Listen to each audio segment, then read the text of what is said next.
What you're about to experience is a free, worldwide interactive broadcast from Ontario, Canada. We broadcast live every Tuesday at 7 p.m. Eastern Time. Get your questions in. Join the community chat room at www.category5.tv or email us at live@category5.tv. And now, let's begin. Here's your host, Robbie Ferguson. Welcome to episode number 170 of Category 5 Technology TV. Nice to have you here. Hey! I am glad to be here because guess what this is? A very Category 5 Christmas. Indeed. That's a nice ring to it. I like it. Merry Christmas, everybody. Merry Christmas. Tonight we are going to be learning what I meant to teach you last week. How to get some free Christmas music to listen to. So we got 4 days Just in to time. enjoy what I got to show you. For sure. Yeah. And we've got a very special guest. Now, you're a special guest, but I've got another special guest standing on the sidelines here if he would like to make his way in. Dun, da, da, da. Ladies and gentlemen. Presenting. There he is. Thanks, hon. Aw. Baby Look over there. Ferguson. There he is. Liam Daniel Ferguson. On his first His national first debut. TV debut. Wow. Excellent. There he is. I don't know if you guys Little can. man. There he is. There he is. He's a big man. Welcome to the show. Merry Christmas. Thanks, hon. Wave to everybody. Hi. Hello, world. Here we go. There you go. Good, good. All right. Yeah, Gadget Wisdom Guru is wondering where the baby-size Starfleet uniform is. It's on mail order. We had to find out how big he was. Tonight we are going to be taking a look at Zimbra Desktop, the latest version. We're going to be installing it on my Linux machine, but you should note that it is available for Windows, Linux, and Mac, and we're going to be checking that out as well. Thank you very much, Robert, and everybody else, Akamoto, in the chat room. That's my baby boy. Can't believe we're a family of 5 now. I know, it's pretty wild. 3 babies.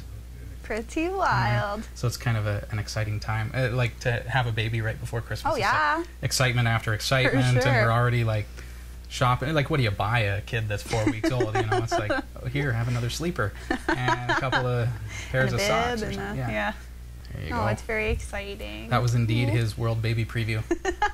And he will be the star of some internet broadcast down the road. For sure. There's no doubt about it.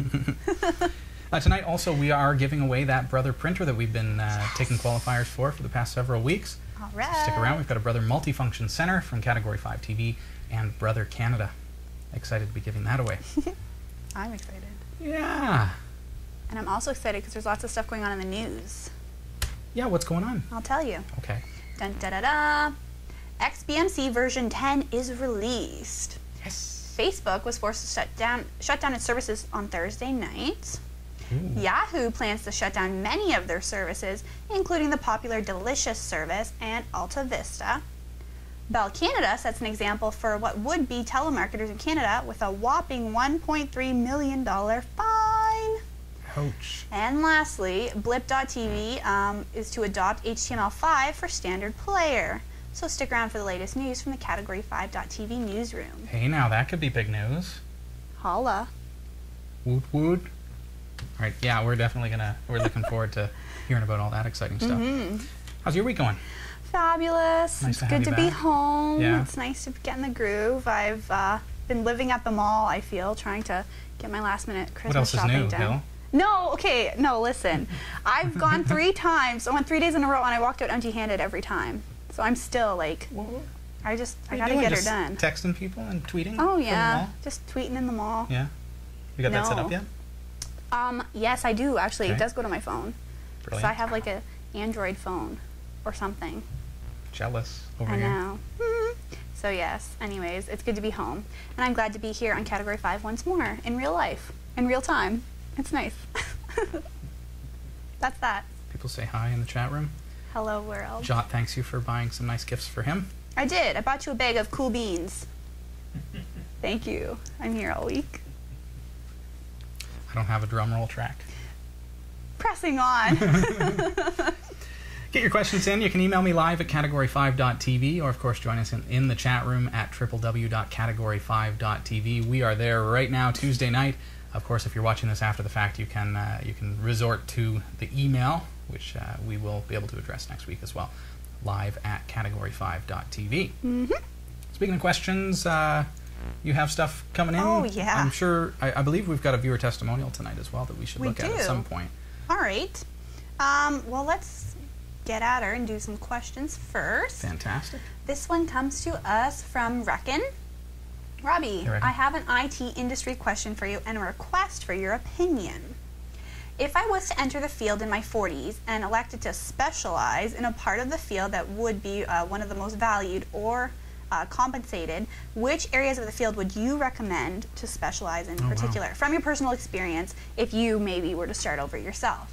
Do you see like the potential for success for an older person entering this kind of technology field so late in life?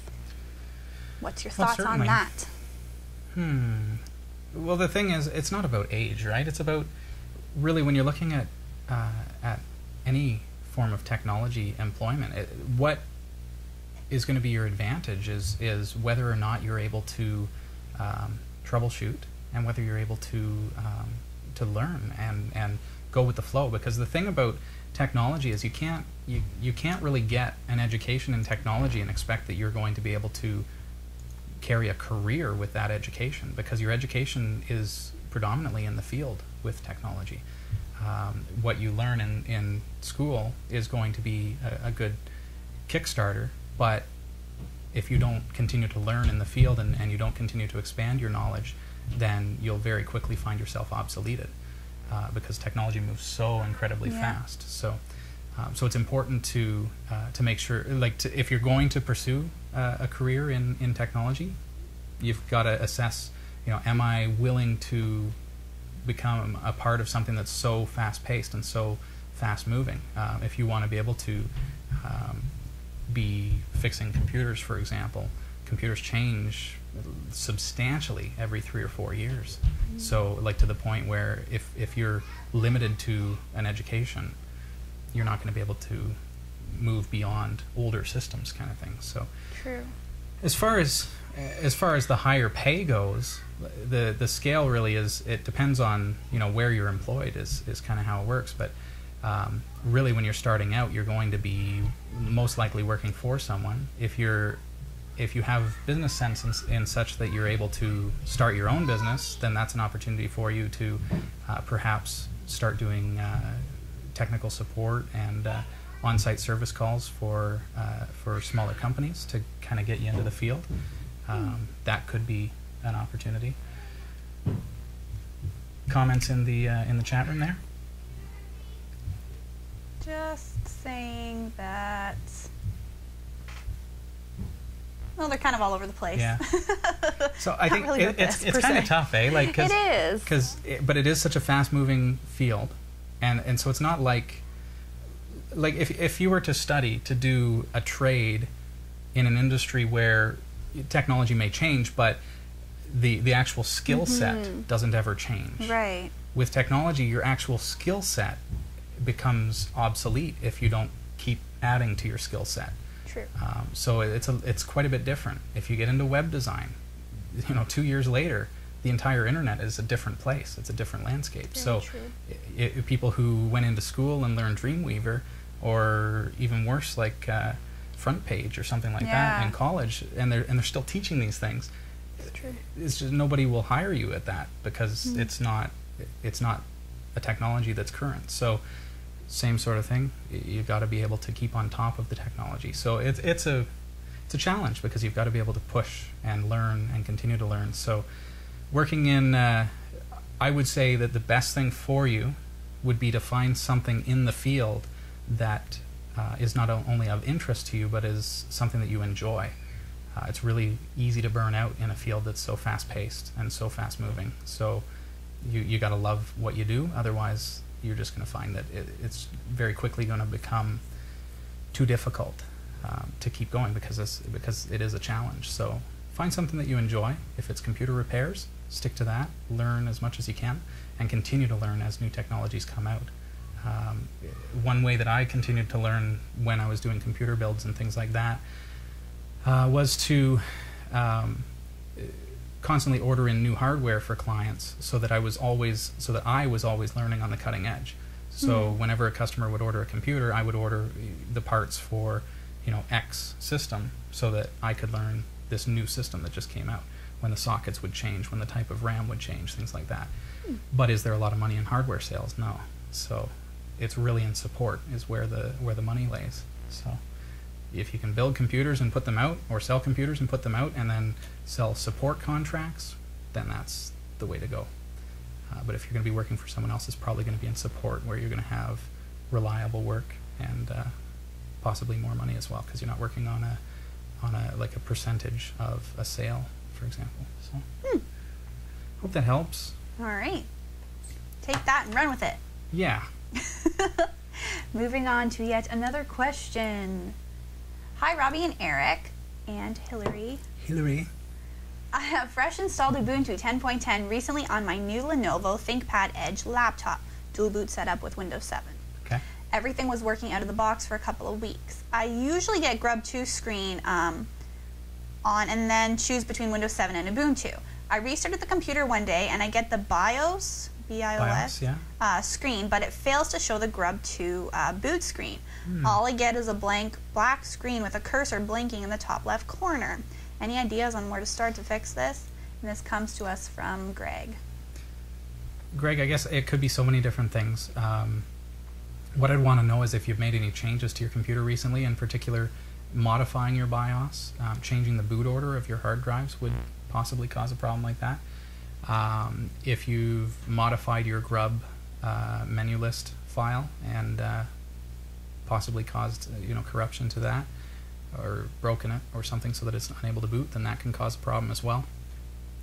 If you haven't done anything like that or anything along those lines, then you may need to fix grub. But my concern would also be there is a potential that it could be hardware failure. We don't want to be booting up a system. If it were, it's kind of like a, how do you proceed? You want to know if the hard drive is failing on you just in case. So if that hasn't happened, if you haven't changed any settings to cause this, then you'd want to make sure before you start tinkering with it that it's not a hard drive failure, because the more you work on a hard drive that could be failing, the more potential you have for data loss, because you only get so much time before the thing just conks right out. So ways you can tell, like you could boot from a live CD and just try to connect to that hard drive, try to mount it and make sure that you can access your data. I would back it up if you can.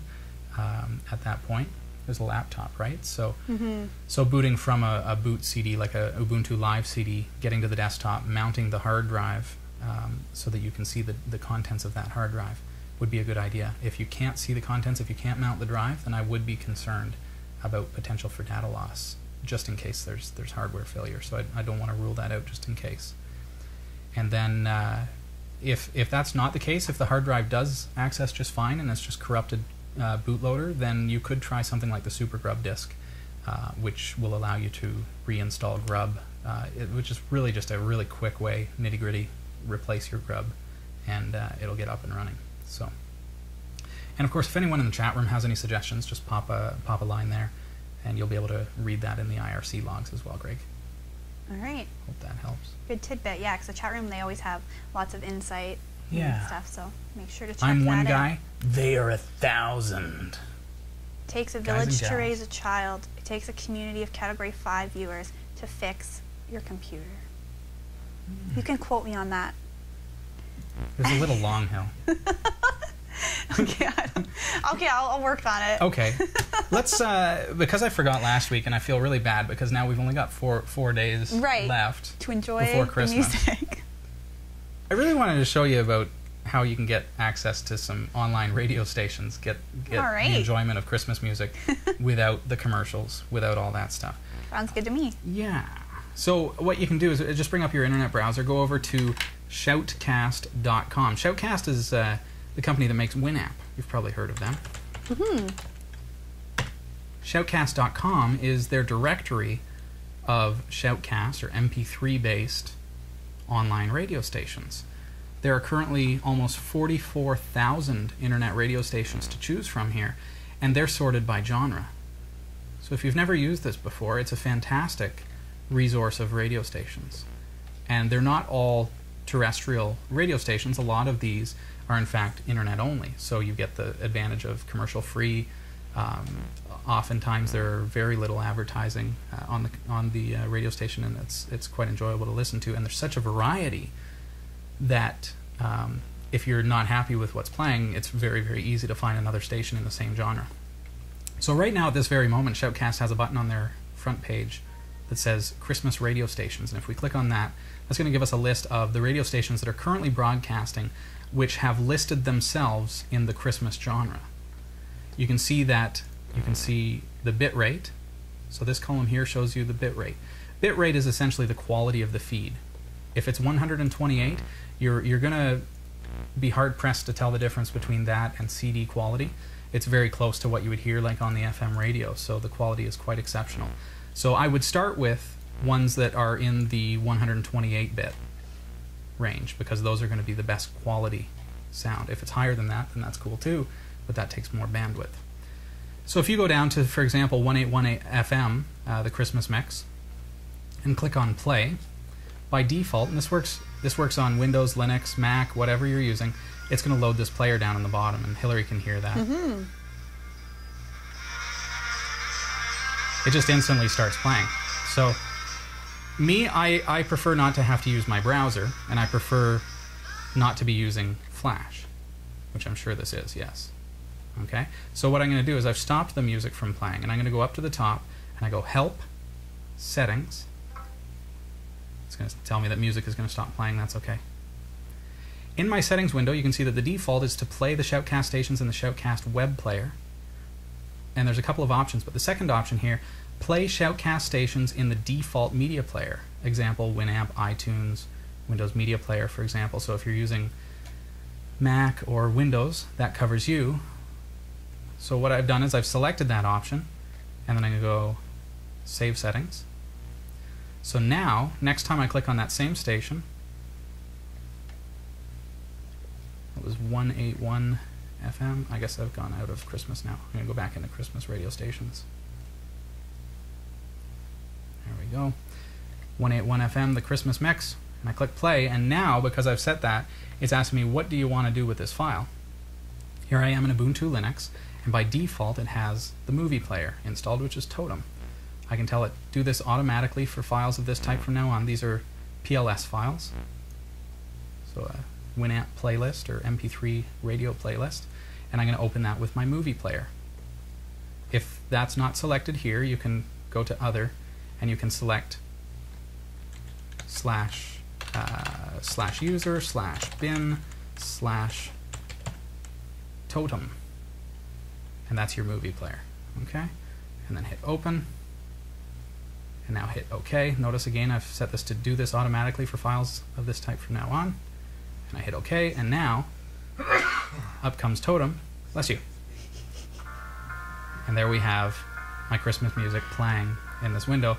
I can close my web browser, minimize that, do whatever I like, and I've got fantastic access to a huge resource of Christmas radio stations. And once Christmas is over, if you don't care for or want to listen to Christmas music, there are all those hundreds of different, thousands of different radio stations to choose from in tons of different genres. That is shoutcast.com. Cool. Fabulous resource. And again, it's not like Live 365 or anything like that where they've got lots of advertisements on the stations and things like that. These are actual broadcasters who are using their own broadcast servers, and shoutcast.com is just an index of all these broadcasts. So it's really, really excellent. Good tip. Get on that, people. 4 days. 4 days to listen. Max out 181 FM. Another one that is pretty good is Christmas Melody. They've been around forever, and they have a pretty good selection. But I found 181 is really good this year. Cool. I like that. This is Category 5 Technology TV. You'll find us online at www.category5.tv. I'm Robbie Ferguson. I'm Hillary Rumble. Hooray! Bringing you the questions of the world and Christmas cheer. going to start going, I'm Robbie Ferguson. Yes! Yes! You could do yes, I'll do hooray. It works. That works. Anyway, moving onward and upward. This was a nice little email I quite enjoyed that I would like to share with you all. Comes to us from Ray. Just watched episode 169, and I really dig the blues installation song. Oh. So keep up the good work, and seeing Hillary was great. Aw. I'm flattered. Thank you. Thank you very much. Incidentally, if you missed the blues installation song, Is it downloadable? cat5.tv/blues. Awesome. That is so awesome. I really like that. That was pretty fun. Oh, that is cool. I'm definitely going to check that out after the show because that was hilarious. Check it. Check it. Okay. Back You're like to getting the into some rap there. check. The Christmas wrap. Holiday wrap. Get it? Wrap presents and wrap. All right. I'm going to move on with some questions. Thanks, Hill. You're welcome. Hey, Robbie, I just watched the show, and congrats on the birth of Liam. Thank you. I tried the H.264 feed, but the old media player I use really struggles to play it. Can't really keep up.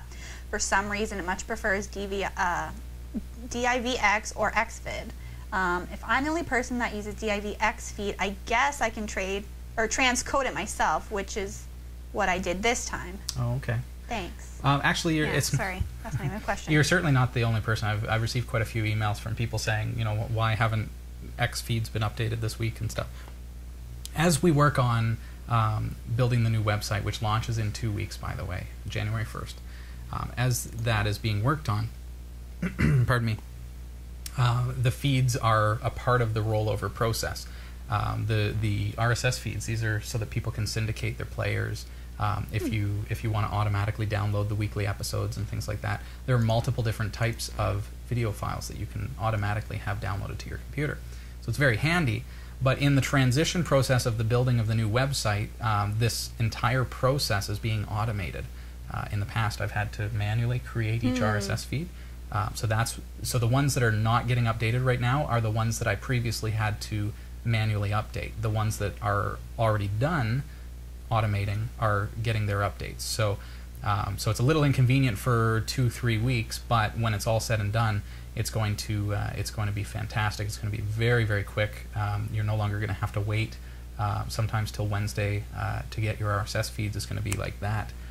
So it's going to be pretty awesome. So bear with it as some of the feeds are a little bit behind, but those are going to catch up as soon as the new site is launched, because that's all a part of the same system. So we're very excited about the new site. Have you seen it? You haven't even seen it? I've been perusing a little bit. Oh yeah? Cool. But for My those beta who team haven't, is fantastic. So thank you, beta team, for all your hard work. It's going to be really, really fun.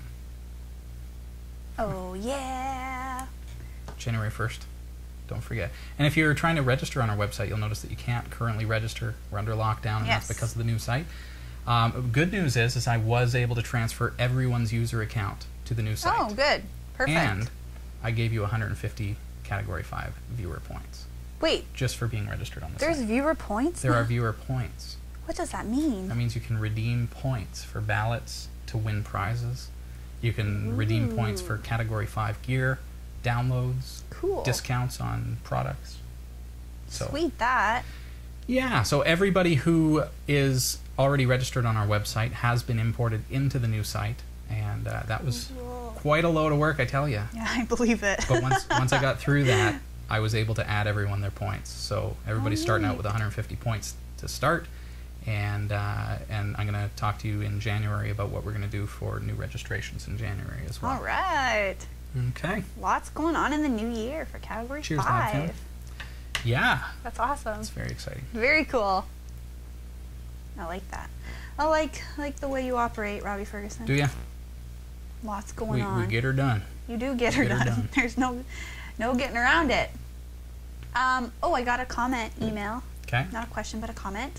Comes to us from Brian. Hey, Brian. Saying, "Hi, Robbie. First of all, congrats to you and Becca on the birth of Liam. Thank you. I am still an avid fan of Cat 5, and I've noticed the quality improvement just seconds before you ever mentioned it. It's superb. Looking forward to the new site launch. Keep up the great work that you and your team provide. Cheers, Brian. So thanks, Brian. That was very nice to get that. We're also looking forward to the new site launch. As mentioned. Mm-hmm. Double yes. Double fist pump. Lots of excitement and jubilee. I'm also trying to keep up with the chat room. For those of you who are watching if you've never watched the show, we're live. We're broadcasting this live. So I'm watching the chat room here. We've got a ton of people in there chatting away, and sometimes it's hard to tell whether they're talking to us on the air or each other, if they're just chatting away. Yeah. Which is good. It is good. But it leads to quiet time as I study the chat room. Yes, because we're like, what's going on? And then we're like, oh, what are the questions? We're here. Hello. Mm-hmm. Hey, good guy, Gadwell, D-Man 810. Great to see you. It is. Gadget Wisdom Guru. I see lots of friendly faces in the chat room. People are asking, and one person in particular, Gadget Wisdom Guru, what is Category 5 gear? Well, there are. Has nobody? Have you never seen? On the website, it shows particular items, fashionable items, sporting the Category 5 logo, does it not? Indeed it does. Perfect for purchase for the loved one that you haven't bought for yet this Christmas season. Available in all sizes. I don't think we can ship that quick, Hal. There's Santa can. 4 days left. One of them is a holiday. Fine, it can be a New Year's present. There you go. New Year or birthday 2011. Ring in the new year with your Category 5 wear. Yes. Garb.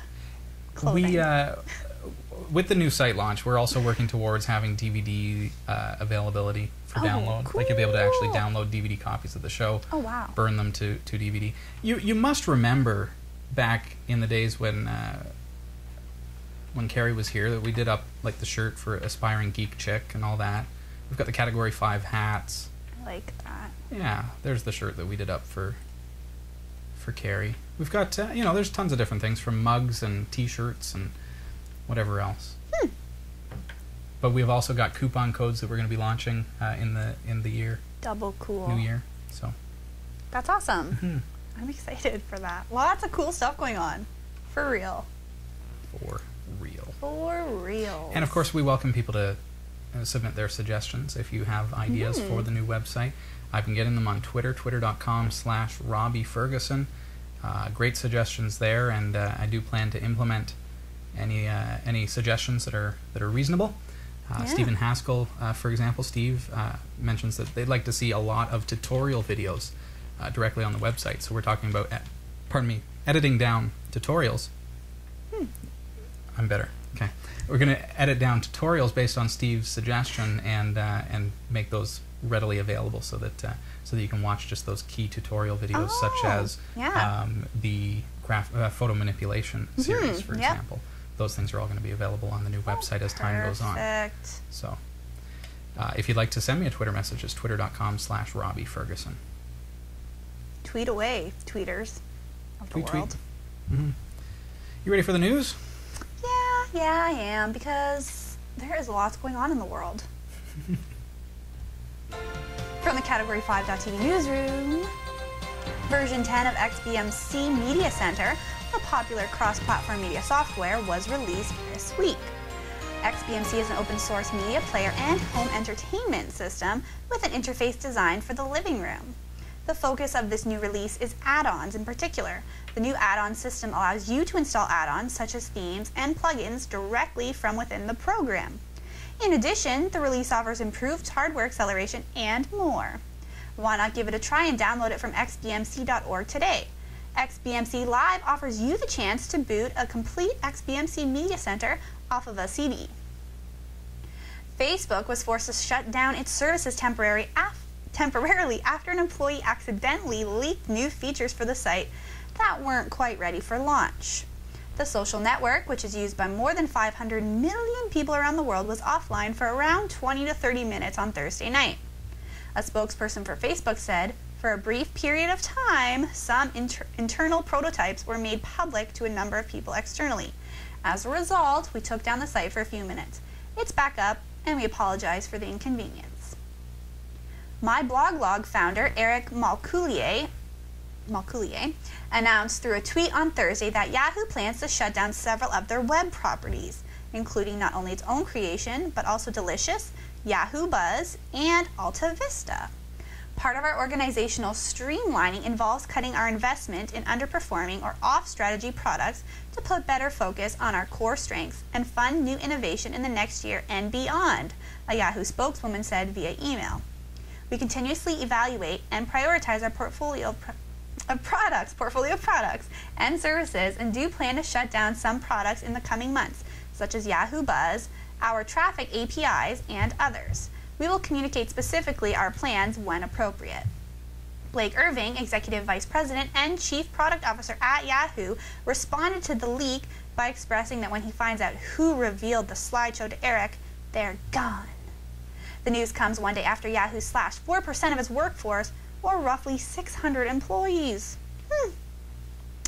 The Canadian Radio, Television and Telecommunications Commission, or the CRTC, is finally enforcing their telemarketing rules and is making Bell Canada an example to any would-be telemarketers who want to market their products or services to Canadians on the national Do Not Call list. Between January and October, third-party telemarketers hired by Bell to promote its television, phone, and internet services placed calls to Canadians who had their numbers on the national Do Not Call list, the CRTC said in a statement yesterday. All telemarketers must respect the wishes of Canadians who have registered their telephone number on the national Do Not Call list, or requested that a telemarketer include their number on its internal Do Not Call list. Andrea Rosen, the CRTC's Chief Telecommunications Enforcement Officer, she said this in a statement. Even though the calls in this instance were made by third parties, Bell Canada must ultimately ensure that the rules are followed. Bell Canada has been fined a record $1.3 million fine for breaking the CRTC rules. Blip.tv is a platform for web shows and offers hosting, distribution, and advertising. It even hosts and distributes episodes of Category 5. Blip.tv co-founder and CTO Justin Day has revealed that the site will switch from HTML5 as its standard player, replacing the more popular Flash player. Many sites are exploring the idea of making the switch, but many have delayed, citing issues such as digital rights management and difficulty in displaying ad content. Flash is a popular method of video content distribution, but relies on a plugin from Adobe. The plugin has been plagued with security flaws as well as performance issues. HTML5, the latest draft standard of the markup language on which the web is based, includes support for video playback directly in the browser. That's kind of cool. This direct playback would allow for a better and more efficient experience. The changeover for Blip.tv should occur sometime in early 2011. Get all these full stories at category5.tv/newsroom. The Category 5 TV Newsroom is researched by Roy W. Nash with contributions from Gadget Wisdom Guru, Becca Ferguson, and our community of viewers.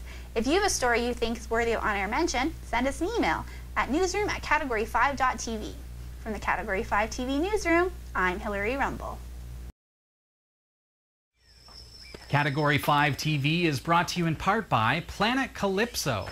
This massive multiplayer online game is available as a free download from cat5.tv/calypso. Now, once you've got it downloaded and installed on your Windows computer, make sure you say hi. And there's something for everyone here on Planet Calypso, from hunting to mining, crafting, and just plain socializing and having fun with your friends. You can download it for free at cat5.tv/calypso. If you're a Linux user like myself, of course, this makes it worth the dual boot. cat5.tv/calypso. I'll see you on Planet Calypso.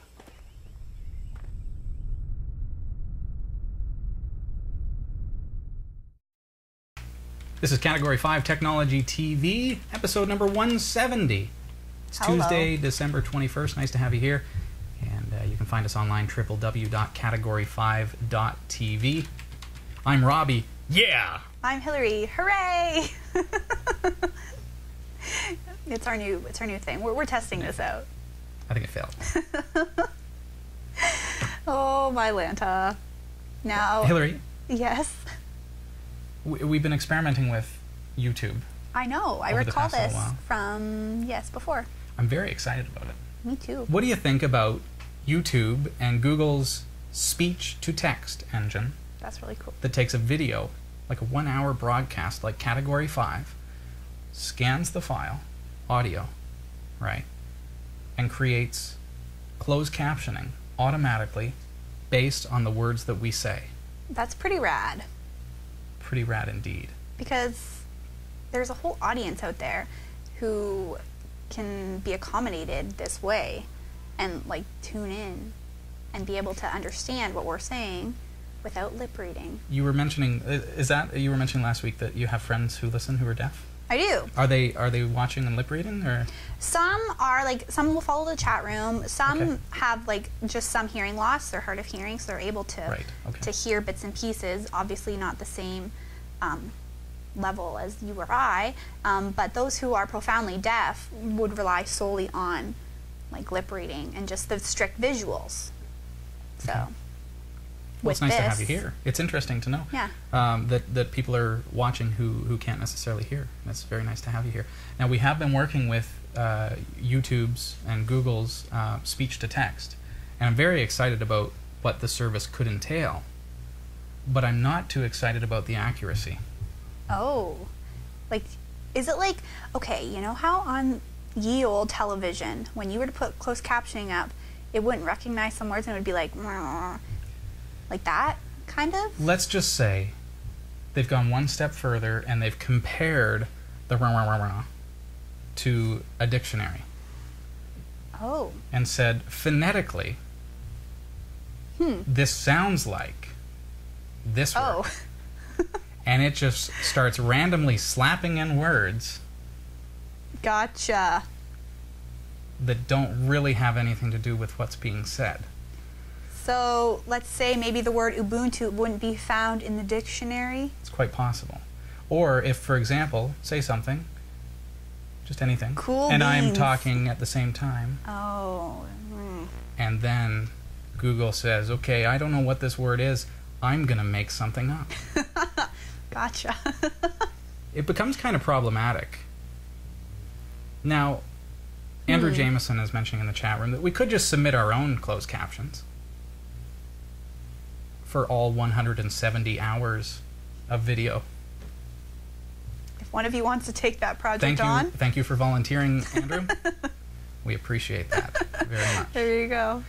What I do hope is that we'll be able to take the captions that Google is creating automatically, edit them for accuracy, Gotcha. Okay. and create something that's semi-legible.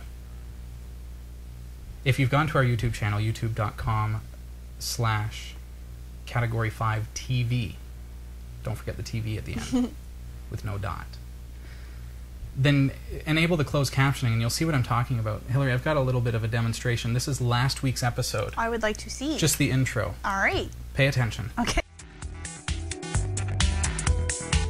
What you're about to experience is a free, worldwide interactive broadcast from Ontario, Canada.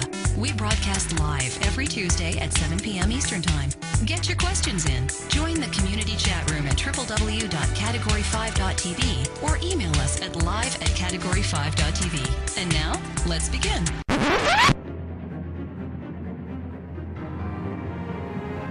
Here's your host, Robbie Ferguson. Welcome to this episode number 169 of Category 5 Technology TV. I'm your host, Robbie Ferguson. And I'm Eric Kidd.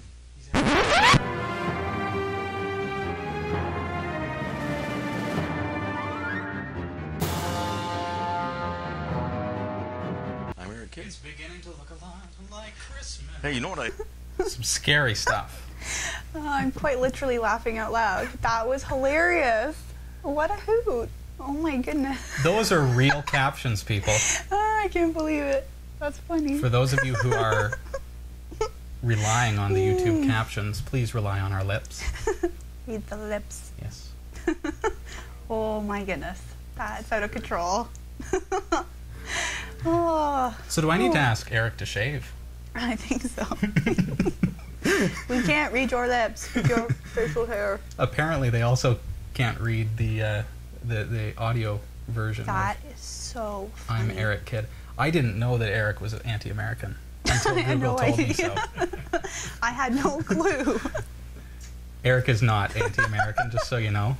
All of our lovely American viewers. Those are real captions from Google. Thank you very much. So funny. Huh. So, in summary, we're going to have to do this. What are we going to do? Yeah. Especially, like, if those are, like, seemingly regular words, and if the translation is funky for that, what are they going to pull up when you say stuff like, I don't know, Ubuntu? That, I mean, that we're not going to be alone. able to hear Jody say, let's begin anymore without smirking. So funny. I'm going to have her redo that with, like, let us start the broadcast and just clean it up. We're all going to have to work on our diction and, like, pronunciation. We're going to start sounding like this just for YouTube. Here we go. That was funny. I really enjoyed that. Zimbra Desktop, a fantastic application. It's available for you free of charge. And we're going to take a look at it right now. All right. Da, da, da, da. I'm still laughing at that from before. I'm going to just sit in my corner temples over here. hurt, as a matter of fact. That's only the first 10 seconds. Just try to make it through 10 minutes. I'm serious. He is very serious. All right. Let's see what comes up here. Zimbra, Zimbra. Zimbra.com/products/desktop.html for the closed captioning wizard. Here we are, Zimbra Desktop. It is available for Windows, Mac, and Linux. I'm going to grab that Linux version. And again, you can get this for any of those operating systems. But here on Linux, you're just going to get this TGZ file. It's a tar GZ. Now, I've already downloaded this just to save the bandwidth. So it's sitting on my desktop. So once you've downloaded that file to your Linux box, and I'll just say, Hillary, if you're running Ubuntu, yes, you can save yourself every step I'm about to show you by just heading over to perfectubuntu.category5.tv. Easy. And follow the steps there, because then you can just say yes to the question, would you like Zimbra Desktop? Oh. You have to be running Ubuntu Linux, or Kubuntu, or Edubuntu, or any of the Ubuntus, and you'll be able to install it using that. Now, I want to keep this non-exclusive because we've got viewers who are using other distributions of Linux, so I'm saying that to the Ubuntu users, but we're going to do it the step-by-step, the actual manual way, so that those who are using a different distribution will still be able to use the information on tonight's broadcast. Good so idea. you'll see. Thank you. All right, let's hop over to a clean desktop. I've got my Z Desktop 201. This is the current version. I'm going to right-click on it. Oh, it happens too quickly. There we go. Okay, I'm going to close that and start again. Come on. Okay, I'm going to right-click on that, and I'm going to go Extract here. Because in Linux, File Roller is just going to create a folder for you. There it is. And within that folder is all the files that are within the archive. Okay? Oh. There it is. So you see there's everything for the Zimbra installer. Zimbra Desktop, I should say. So what I'm going to do is I'm going to bring up my terminal. And I'm going to go, this is on my desktop, remember, so CD desktop with a capital D /Z and hit tab. And it's going to automatically fill in the rest for me if I don't have anything else with starting with Z. If I do, I could start with ZDE or ZDE and hit tab and it will fill that in. Now I'm in that folder and I do an ls for a directory listing. And I can see that there is an install.pl. I need to be super user for the first step, the installation, so I do sudo./install.pl, which is wrapped to the next line, but it is there, and I hit enter.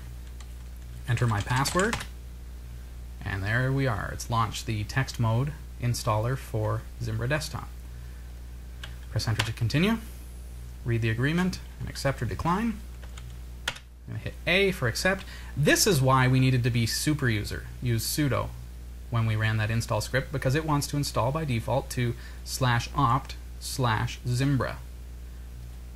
that folder is not writable by our home user, our regular user, so we need to be super user. I'm just going to hit enter, and that's going to use the default. It's installing the files, it's good. Now, here's the question. Would you like to continue to install data files for user, and what does it say? Root. Because I'm sudo, remember. And the answer to that is absolutely not. No, I only wanted to do this because I wanted to install the application, but I don't want to actually set up the user as root. So I'm going to say no to that question, and it's done. Now it says, to install data files for additional users, please log in as the user, which I already am, Robbie, and use this command, /opt/zimbra/zdesktop. You can copy that if you like. Double click on it, go edit, copy, all right, and then if I go edit, paste, it's pasted that to my terminal. See that? Notice I'm not putting a sudo before that because I want this to actually install as my user. So now as soon as I hit enter, you'll notice the difference is it's going to install to /home/Robbie/zdesktop. I hit enter for that default. Choose the folder where you would like to create the desktop icon, /home/Robbie/desktop. Looks great. Hit enter. You can start Zimbra Desktop now by hitting enter or hit Control-C. I'm going to hit Control-C so that we've exited. I can type exit, and you'll notice that now on my desktop I've got Zimbra Desktop. Let's bring it up.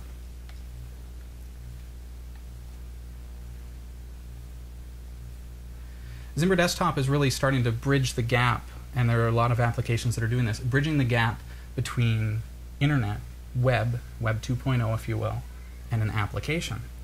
Because technically, Zimbra Desktop is really a web application.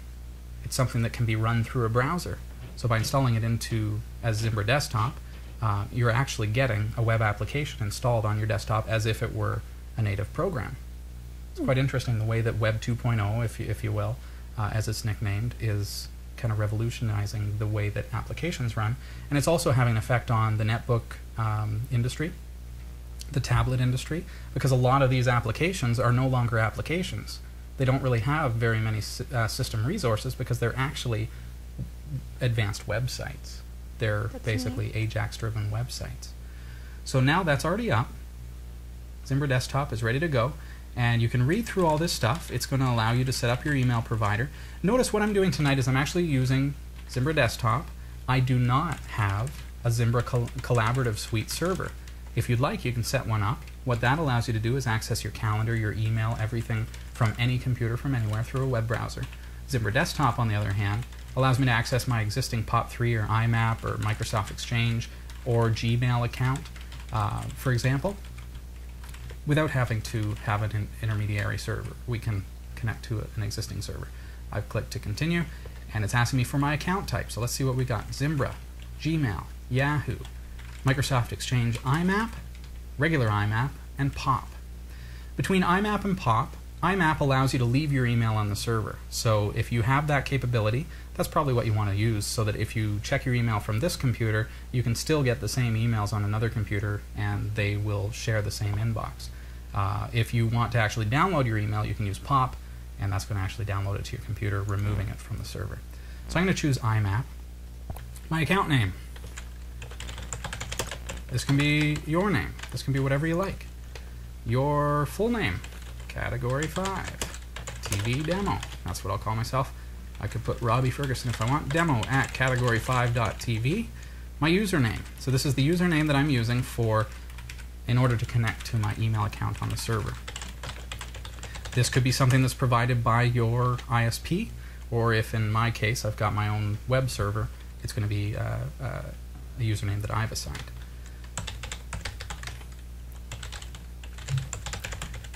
Pretty straightforward to fill in all these settings.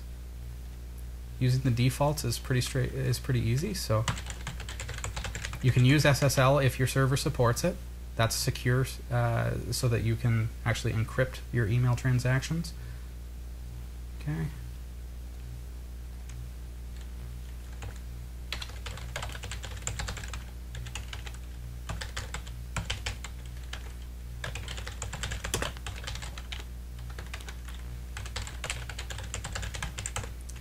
So you'll see all I've done is very simply entered my email account information.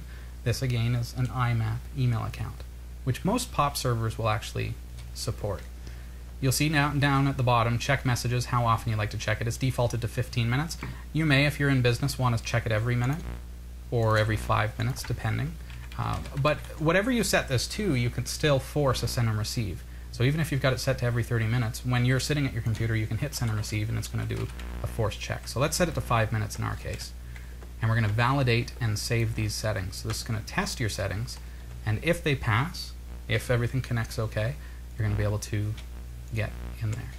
This is telling me that I have an invalid or untrusted SSL certificate, which in my case is because the server that I have is a shared hosting server. So if you're on a shared hosting server, the SSL certificate may be owned by the host as opposed to by you. So it's seeing that, hey, you're on Category5.tv, but this secure certificate actually belongs to whoever your host is. So it's warning me there that I have an invalid certificate because it's registered to a different company. So here it's all set to go, and I can launch my desktop. All I did there is I said, you know what, it's okay with that SSL certificate, so I continued. I'm going to launch my desktop, and here we go with Zimbra. I'm going to maximize that. Zimbra desktop that quickly has been installed and loaded on my computer for the first time. I'm going to hit send and receive. You'll see that it's synchronizing to my mailbox up there. First time that you sync, depending on how many email you have, it may take some time. This time, because I just set up this account for this the sake of this demo and sent myself a lorem ipsum email, you'll see that it was pretty quick. So you've got the preview pane over at the right-hand side by default, and you can change things. Now, Zimbra Desktop by default is going to use conversation view mode, which some people may like. I personally don't like it. I like to view my inbox as basically new messages first and older messages last, and I organize the conversations myself. What that means is the conversation is organized like this. So I can see that I sent that email, I received that email. If someone replies, it gets added to this list. Pardon me. I don't like that myself, so I'm going to change the view to by message. And now it just looks like a standard inbox. That's the first thing that I'm going to do out of the box. Go through your preferences on Zimbra Desktop, because I think you're going to find that there are some really cool things that you can do with this, just as a desktop application itself, without having to have that interim step of having a Zimbra server, which is cool, because then again you can access your email and everything from anywhere. There is the calendar, which allows you to keep track of all of your dates. You can add remote calendars. If I right-click on local folders here and go new calendar, I can create as many calendars as I like. But let's say we want to add the Category5 TV calendar. I can tell it to synchronize appointments from a remote calendar and go through http://cat5.tv/calendar and then hit OK. And you'll see that that's actually going to synchronize now to the Category5 TV calendar. And within a few moments, we're going to actually be able to see all upcoming episodes of Category5 Technology TV directly on our Zimbra. And we can subscribe to, Apple has a great resource of calendars if you want to get like holidays for your country, for example. I subscribe to the Canadian holidays, for example, and they are set to show up as green, so I can always see when a holiday is coming. So you'll see that as quickly as that, it's already synchronized. There we are. Here's today. Oh, I'm penciled in. Yeah. How lovely. And every Tuesday we put information about the broadcast and what's going to be happening that Tuesday. Cool. You can see that this Thursday, happy birthday to Christy. Happy birthday, Christy. For example. John just had a birthday, and you weren't around, but I did call to wish you a happy belated and happy birthday, John. So you can catch all that kind of information through our calendar, and that can become a part of your Zimbra desktop. Neat. It's got full address book, tasks, a briefcase, and there's a social aspect to it as well, which allows you to follow Twitter and all the different kinds of things there by going add remove accounts. You can actually have Twitter and Facebook as a part of your Zimbra experience so that it's all in one place. You can get messages from Twitter right here in Zimbra Desktop. It's really quite fantastic. So, and excellent for both home and business use. Highly recommended it. And I will post links for Zimbra Desktop in the show notes for episode number 170. And of course, in the meantime, that is zimbra.com. Very cool. Cool? Now, Robbie, Yes. is it time for It you is to time. be Santa yourself? It's time to give away prezzies. I love free stuff. Well, we've got a wicked, awesome multifunction center printer from Category 5 TV and Brother Canada, and we'd love to give it away today. We've been taking qualifiers for quite some time. Awesome. And so if you have qualified, good luck. This is the multifunction center. Let's see, we've got information right on our website, category5.tv, cool. under Interact.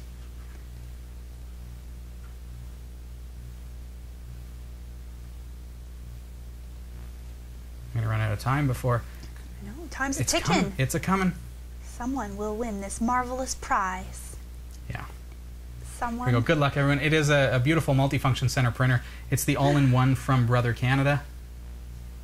And here we go with the drawbot machine. This hat is kind of blocking. There we go. What we got? Come on, Go, I hope you will win. At your time to win. Yeah, that's not a You're good good at song. theme I need to write like, I would like to know how to play guitar or something, and then I can write a theme song and we can record it. Do the Hillary blues. All right. Or Hillary rap. See Troy 74. Peace Bailey. Spidey Man. Come on. Good luck. It's for the multifunction center printer. Yeah. The scanner. Flatbed scanner. The sheet feeder. Oh, wow. The camera card reader. Color screen. It works Wi-Fi and networked through Category 5 Sweet. cable. Oh, wow. Yeah. Hello. There you go. The anticipation is killing me.